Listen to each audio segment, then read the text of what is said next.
Welcome to Fiery Discourse, your podcast and media featuring dragonesses, female dinosaurs, and other similar saurians and scalies. I'm your host, Ludmillanon, and with me are my co-hosts, Angron, Mathmachine, the Shark, and Stryker. Today is our 162nd episode, and we're discussing the 1992 Disney theme park show, Fantasmic, to continue Maleficent Month. So, let's get things started.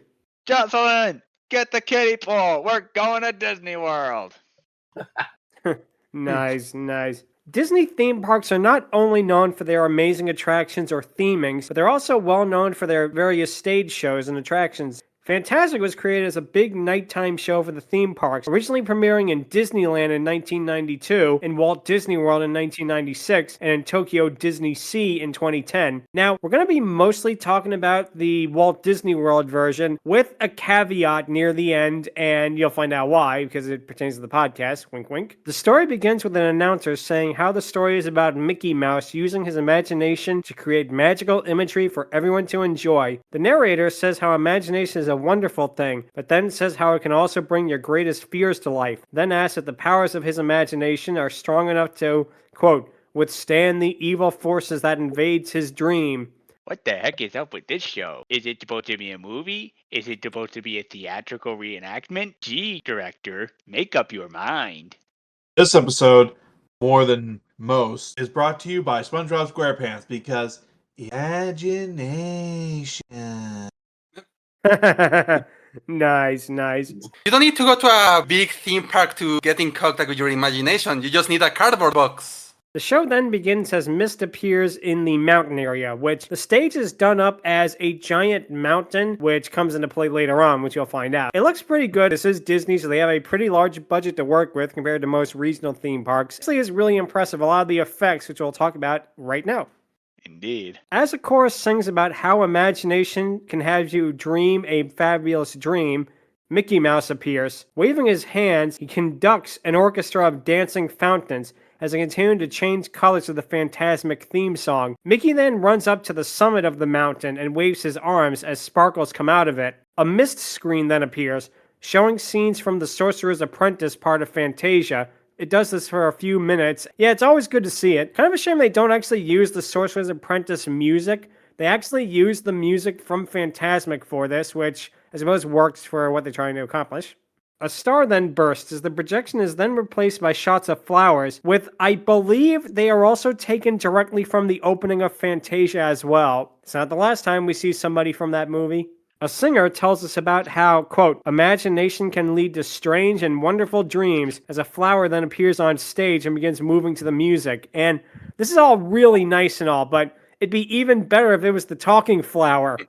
Because we know how much he likes to dance. After a few moments, more projections of Fantasia flowers appear before a jungle beat kicks in. African animals then begin to dance on stage as, in a really neat touch, they look like they are taken directly from the Lion King musical. If you haven't seen that stage show, go out and check it out. It looks fantastic. It is absolutely worth the hype. The projection begins to play I Just Can't Wait to Be King, before then switching up to Hakuna Matata, and here I actually thought we were going to get a whole Lion King section of it, kind of like the Mickey's PhilharMagic show, but no. What they do instead is we see bubbles of various scenes from Disney movies rise up as a melody of iconic songs play, and one thing to point out, most of the movies that they show at this time are only their most iconic ones, so don't expect to see Chicken Little or Meet the Robinsons here, unfortunately. If I may quote nostalgia critic, fucking bubbles! Fucking bubbles! Also, you can tell this whole show was made before Zootopia, because if Zootopia already existed, then a certain songwell will be dancing through the whole thing. They'd be perfect for it, and you all know who we're talking about. One bubble then stops on the screen, as it then shows a majority of the Be Our Guest sequence, before it then switches to Under the Sea. They really do show the majority of these sequences, which they're great sequences, don't get me wrong, they look fantastic, but at the same time, you can tell it does feel a little bit like padding, but it's nice padding at least. We then get a montage of scenes from Frozen that happens directly after this, and this is the moment that probably feels the most tacked on, because This happens right after the big Under the Sea section, and you think that's going to lead into the next part. But I think what happened was Disney saw how popular Frozen was, and they were like, no, we must put in our billion-dollar blockbuster by any means necessary. I feel like they should have had the French narrator come in. We now present a brief Frozen montage. We hope you enjoyed the brief Frozen montage. Yeah. Put the montage in the show!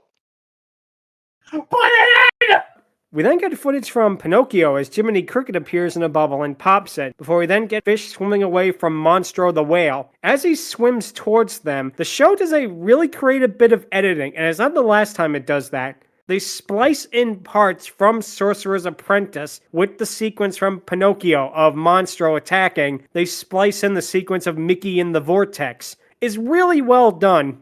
And considering this is 1996 technology, it looks even better when you really have to put that into perspective. Mickey's eyes then appears on screen as he wonders what is happening. All of a sudden, a galleon appears and fires its cannons as you then get another stage sequence. This part is based on the movie Pocahontas, which, if you couldn't tell this stage show was made in 1996, this is the best indication of it because I feel like anything made post 1997 would not push Pocahontas this hard. It really is the most dated part of the show. Yeah, I gotta agree there. Like, I was watching the Pocahontas segment, and I was just like, wow, this did not age as well as I initially thought. I mean, the rest of the show isn't this cringeworthy, but it is definitely something that gave me pause and was like, Could be worse. It will have characters going sippity-doo-dah, sippity-day. I was trying to figure out why the Pocahontas crew and particularly Radcliffe are there, and then it hit me. Oh, because that segment is I'm.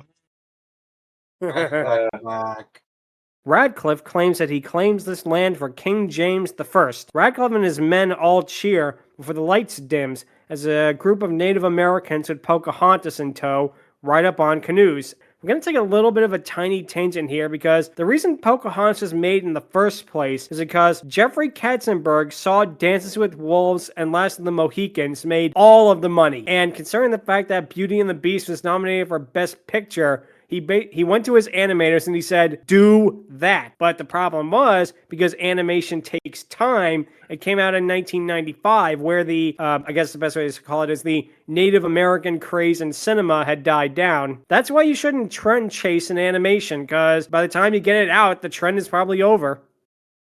Exactly. The natives begin singing as they row up to the mountain, while the settlers begin digging for gold. The mist projection appears yet again as we get more scenes from Pocahontas. When the projection fades, we see the Native Americans dancing while the settlers continue to dig, and obviously we know what's going to happen. They're going to find the X. X marks the spot! Wow, it really was based on a real treasure map! Nice. only to find that it's a plastic treasure chest!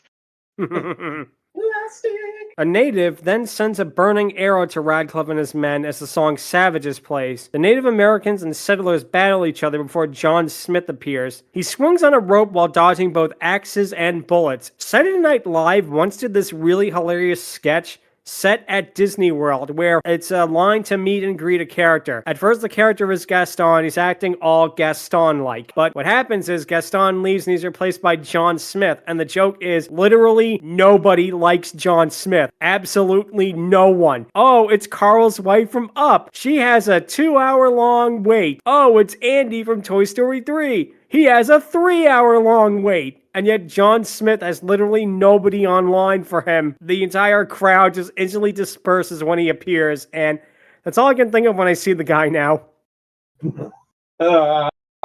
Helped stop a brief dispute between natives and settlers, and yet this is the thanks he gets for it.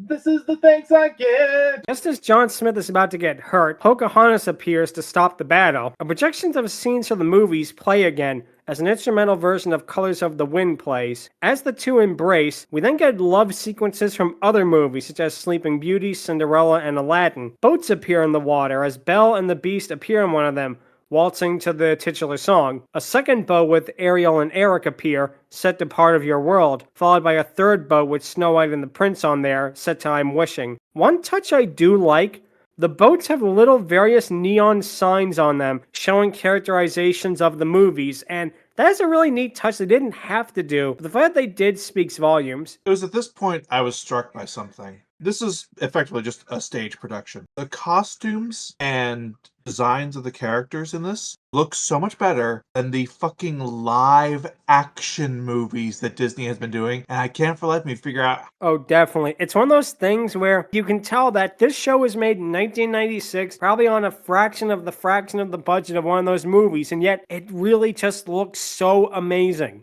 To an extent, I can kind of see how some of the live action movies they've been making as of late have been a little underwhelming, Tron, Ares, and a few Touchstone films aside. But when something like this does better than some of those, Pirates included, it's definitely telling that Disney needs to up their game in their live action department. Yeah, basically, I just wanted to put my opinion on this. This is back when they actually gave a shit. Like, I'm not even joking. This actually, like, since you mentioned that it was, like, back in 1996, yeah, this is back when they actually gave a shit about their productions. They put time and effort into it. The boats then go off screen, set to the finale of Beauty and the Beast. The queen from Snow White then appears, summoning the magic mirror as it appears on the projection. The mirror tells her that, even though she is the fairest, 3 lovelier maidens I see, and that in Mickey's imagination, beauty and love will always supplieth. The queen is enraged by this and decides to turn her into the hag form with a magic spell, then tells the magic mirror to summon all of the forces of evil, and I know what you're thinking, but no, Link cannot help out here because these are the forces of evil, not the faces of evil. Yeah, and unfortunately, a Mermaid Man can't help here as well. Evil! What a shame. The evil queen then appears on screen. She then morphs into Ursula, who morphs into Cruella de Vil, and so on and so forth. And obviously, the Disney villains must have been really big fans of Michael Jackson's black or white video because it's the same exact effect. Indeed. Oh, neat. Also, honestly, all the villains are getting together in one way. Missed opportunity to have the It's Our House Now number from the Mickey vs. Villain movie. That is a shame, because that would have been a lot of fun if they got that. And yeah, this actually might be a better villain team-up than that. One of the Disney villains here is actually none other than Judge Frollo, and they actually got Tony Jay to reprise his role for a couple of lines.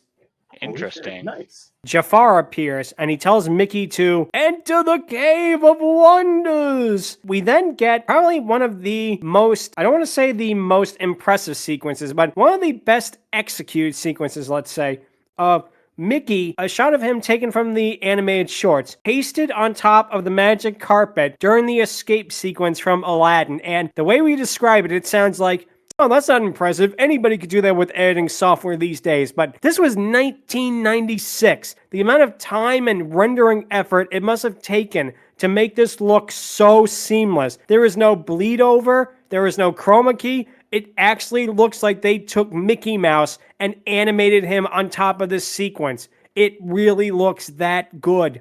Yeah, I agree that for the time, it definitely was impressive having Mickey be an Ian of Aladdin, but you can also kind of see the cracks in what they were trying to do. While it's definitely impressive for 1996, in the modern day, that sort of thing could be replicated on something like Photoshop, sad to tell. I don't think 96, it still would have been really, really expensive and difficult to animate in the way it's done so fluidly. Yeah, Exactly. that's fair. It is noticeable by today's standards, but back then, this was impressive. Jafar then tells Mickey that he'll see how snake-like he can be. We then get a giant animatronic Jafar snake on the stage as Mickey runs from him. This snake looks really good. It's not the most impressive animatronic, which we're getting to, folks, don't you worry, but it really looks impressive. The way all of the snake scales, they move independently. This is such a creative effect. It really, really is impressive. Mickey is terrified by this as he runs away from Jafar, and obviously Mickey should have done something he knew he had. He could have just hopped in that Zeppelin he had from Laurel and Hardy's March of the Wooden Soldiers and dropped bombs on Jafar. He did that with Barnaby's goons in that movie. That's your obscure reference for today. As Mickey runs towards a magic lamp and rubs it, Jafar then turns from a snake into his all-powerful genie form. As he says that the universe is his to command and control, we then get to see none other than Hades. Now, Hades here is voiced by none other than James Woods because, as previously mentioned in our Hercules episodes, he loves playing Hades. He will do it, and he has said this. Anytime, any place, anywhere. He absolutely loves the part. And you can see why, because it is such a good role. Oh, hey, look, the dime drop. Guess it's time to do Hades. I like to imagine that James Woods just is reenacting that ooh piece of candy thing, but every time that they have him voice Hades, like, ooh, voice of Hades cameo. Ooh, voice of Hades cameo. Ooh, voice of Hades cameo. Exactly. Exactly. Oh, I love that. Go ahead, Chuck. They should have a gag where Hades turns at the audience, sees all the Mickey Mouse merchandise, and, well, you know how it will go after that. Yep, I think we all do. Could have used the flame effects there too. But what he does do is he snarks about how Mickey's thoughts are oh so noble, then says that he'll love this. He then grins evilly and disappears, and here we get a way better version of what we talked about last week because Chernabog shows up as we get several minutes of Night on Bald Mountain playing, and any amount of Night on Bald Mountain is awesome, and they play this for nearly 5 minutes, and it still looks fantastic. All these years later, it is still so amazing. And I give them credit for the guts to actually show that sequence, not entirely uncut. There is some, shall we say, demon nudity cut out of it. But the fact they actually had the guts to show such a really scary sequence and something family-friendly, I give them credit for that. I really do. Party up, baby! Air horns and laser lights start up as Chernabog just puts on a gold chain necklace and those bar sunglasses that they wear at parties, and a DJ cap. Yeah, that's an image. After this, Flames appears as Maleficent shows up on stage. She yells that Mickey will deal with her and the powers of her imagination, and sadly we do not get to see her sit in a hat box. Can't have everything. Yeah, unfortunate. She rises up and laughs evilly as the projection appears, showing the sequence of Maleficent turning into a dragoness. The Maleficent on the screen shoots flames at Mickey, but that's not all, and we're going to get to it really, really soon, but before then... They changed Maleficent's line to, with all the powers of my imagination. Aw, hell. Hell no. Indeed. Yeah, and yet they showed Chernabog, who is from hell, so bit of a double standard there. They had to make some compromises. That was one of them. All the various villains appear and laugh at Mickey, with Chernabog raising his arms in triumph. As the flames disappear, Maleficent looms over Mickey, and here is the reason we are talking about this show, because Maleficent is depicted as a truly gigantic dragoness here. Now, in Walt Disney World, the animatronic is basically just the heads and wings of Maleficent, which is still impressive, I'm not gonna lie, it still looks really, really good. It's probably really complex to control on that, and it still is a good rendition of her. However, that is not the version of Maleficent that we are going to be talking about, because despite this version looking very good, over in California, they had a full-on Dragoness Maleficent animatronic. This animatronic, I would like to point out, was 45 feet tall. This is the closest to a canon-sized Maleficent that we could ever get in the real world, let's say. And you could tell exactly just how good it looks. We are unfortunately saying was because Murphy, as she was known, burned down a couple years ago. Oh, Ooh. man. Dang it, Milo. And we'll explain why in a little bit. Go ahead, Angron.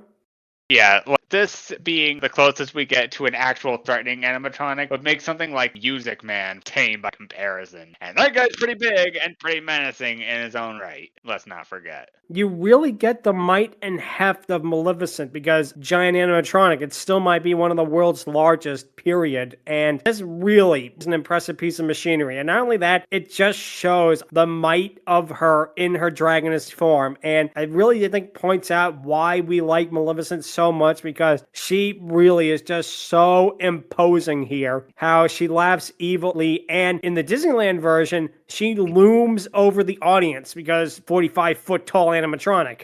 Attack of the 45-foot animatronic. Mickey then shows up dressed as, and a really nice reference, the brave little tailor, as he tells her that this is my dream. He then walks over to the sword and the stone and pulls it out.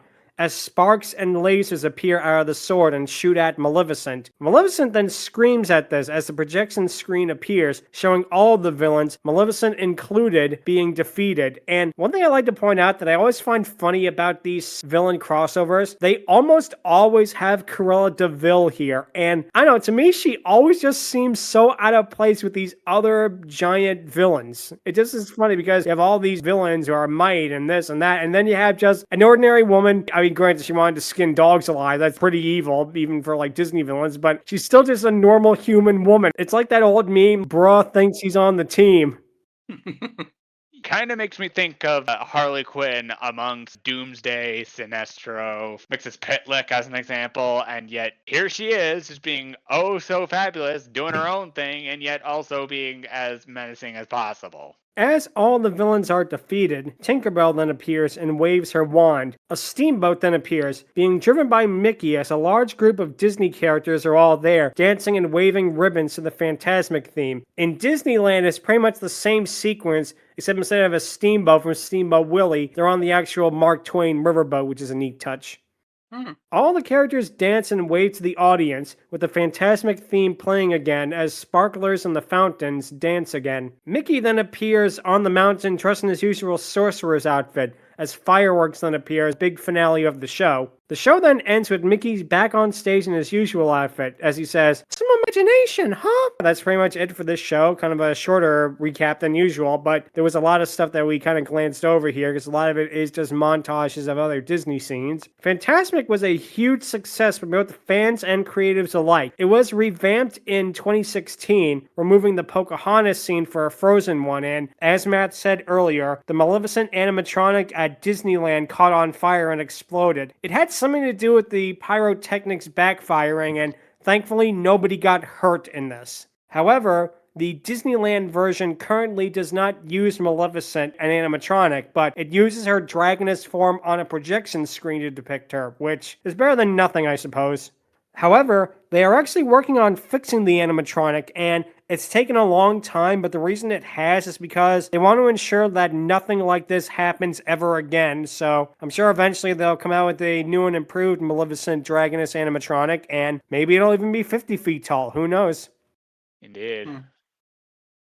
Because it is a much simpler animatronic, it being just her head and wings, the Walt Disney World version still uses the animatronic of Maleficent. Granted, it's not the 45-foot one that we discussed, but as previously mentioned, it still looks fairly impressive, I will say that much. The version at Tokyo Disney Sea closed in 2020, and when Tokyo Disney Sea reopened, it has now been replaced with a completely different show. So we kind of glossed over that there, but with that being said, yeah, I thought this is really impressive, and I liked what they did with it. Yeah, like, as you mentioned, most of the Maleficents are more on the simple side, some of them just being the head and the hands. And I guess the clever thing is they kind of take advantage that the show is night-only show because it hides most of the shortcuts they take to make the effect look great. And this is why we kind of have to give more credit to the California one that gave it more, went all out with their design of her.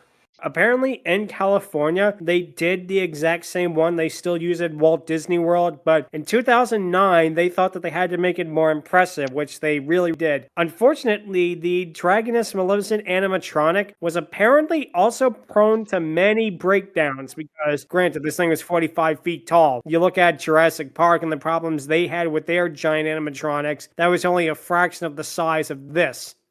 In a way, it's understandable. Sadly, something like this was bound to happen, I think, sooner than later with the animatronic, but at the same time, it really was such an impressive thing. A popular story with Murphy is that her very first appearance, she was still slightly incomplete, so they had a malfunction where she couldn't open her mouth to do the fireball effect that she does throughout the majority of her shows. So people have attributed that to first day stage fright. You kind of gotta love fandom for just rolling along with that. Overall, I was really impressed with Fantasmic. I can see why it's so popular, and I hope one day that we get another really awesome Maleficent animatronic, because this thing really just so impressive.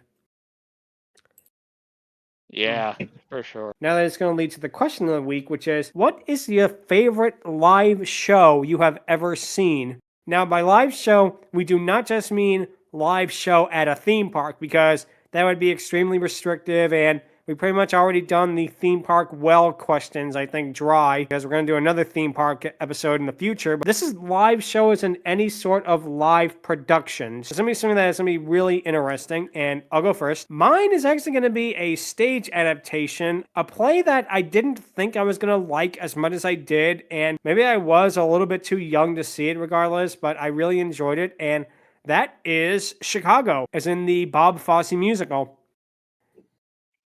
The production is about a chorus girl who kills her boyfriend, sent to prison, and she meets up with the other prisoners, and she winds up becoming a media sensation because of that. It is really such a good satire of celebrity culture as a whole, and the songs are absolutely amazing, and you have Bob Fosse doing the choreography too.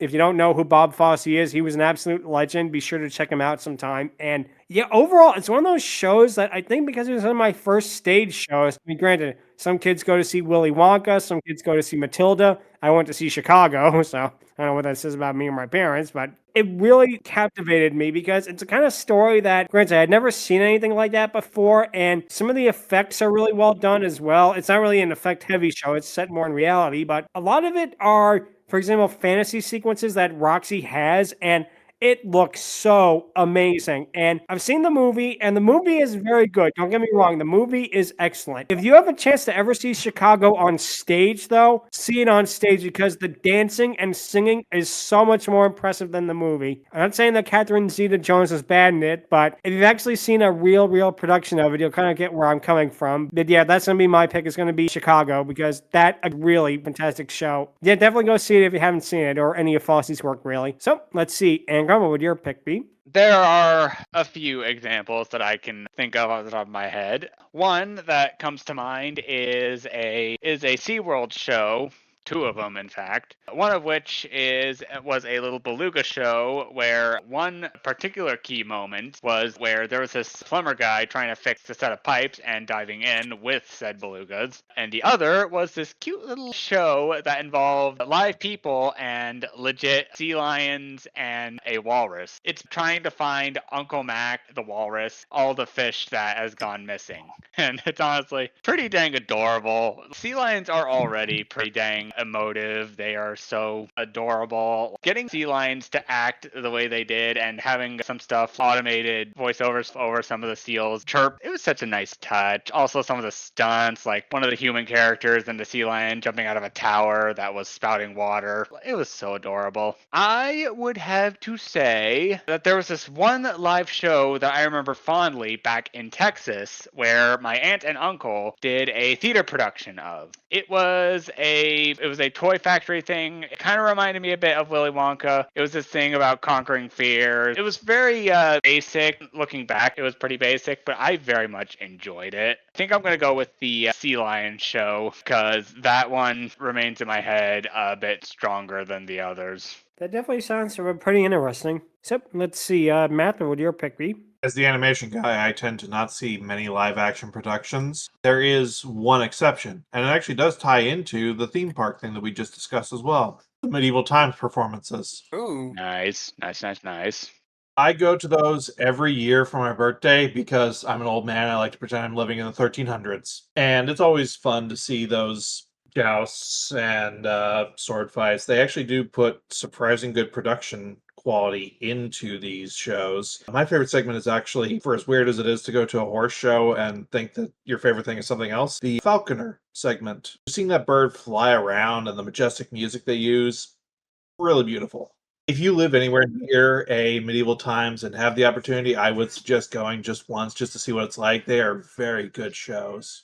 That's a really good choice because I live close to Benidorm, and that was where the original medieval times was. Interesting. It actually started out in 1960s. It was based on El Cid and it was so popular that a second one opened up, and then a group of American businessmen came to the owner and was like, "We'll franchise you in the United States," and he agreed, and it became the powerhouse it became. Nice. The original Medieval Times is now something else, ironically enough. The original Medieval Times no longer exists. It is now called Magic Robin Hood, and it's based on the Robin Hood stories, which is very strange, but regardless. dang. So that's a really great choice right there. It's funny how things like that work out. Let's see, Shark, what would your pick be?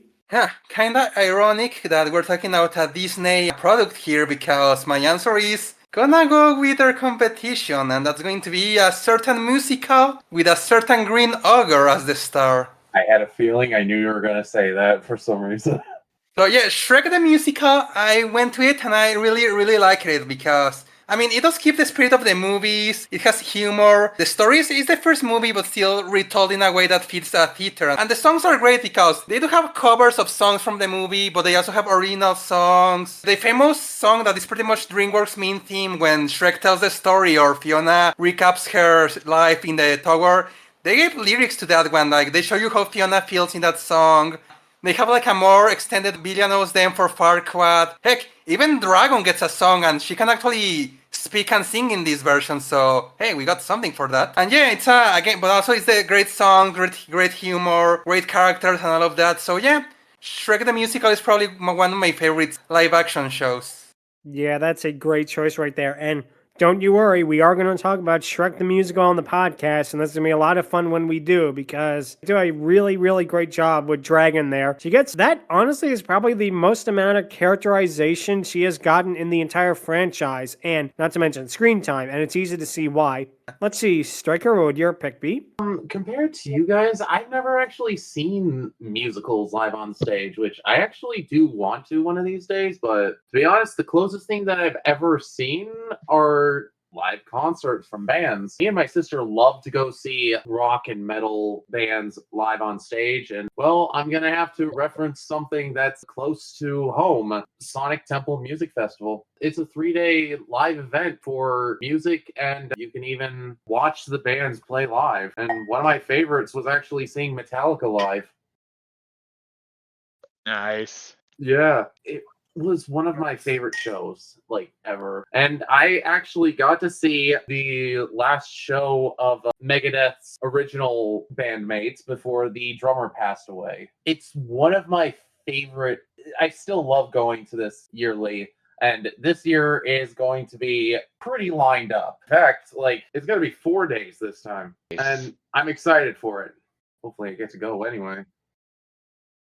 That's a really great choice right there. Always like when we get out of the box answers like that. Now it is time for the patent pending Dragoness Scale. And yeah, this one is actually going to be really interesting because not only are we ranking the Walt Disney World Maleficent, we are also going to rank the Disneyland Maleficent. So it's technically almost two kind of versions of her, and it's going to be pretty interesting because of that. I'll go first, and the Walt Disney World Maleficent, I'm going to give her probably a 7 out of 10 because, granted, the projection screen moment is a really cool one, how it transitions from that to the actual Dragoness Maleficent, because it looks really, really great there, and can't complain about it, so got to give her 7. But Disneyland Maleficent, aka Murph, I'm sorry, I might have to give it a perfect score because, I mean, it's 45 feet tall. How can I not? And if that tragic moment in 2023 did not happen, she would likely still be there today entertaining audiences, and it was not the easiest of animatronics to work with. This really is the most impressive version of Maleficent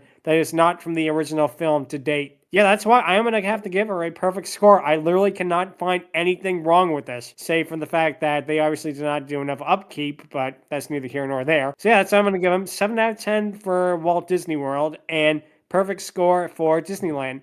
Angron, what would you give them? Similar deal, honestly. 7 out of 10 for Disney World. But as for Murphy, 9 out of 10. Like, granted, there is no question that she absolutely deserves more. How this Maleficent ultimately goes out, it has been referenced by anime in the past. Yeah, that kind of lessens the impact. It is definitely an impressive machine that deserves to be fixed up and preserved for as long as humanly possible. So it's for that reason I am going to give that Maleficent a 9 out of 10. Not a perfect score, but definitely something that deserves a very high praise from me. Sadly, that means that Murphy is not going to be in the 10 out of 10 club, but what can you do? Yeah. Let's see.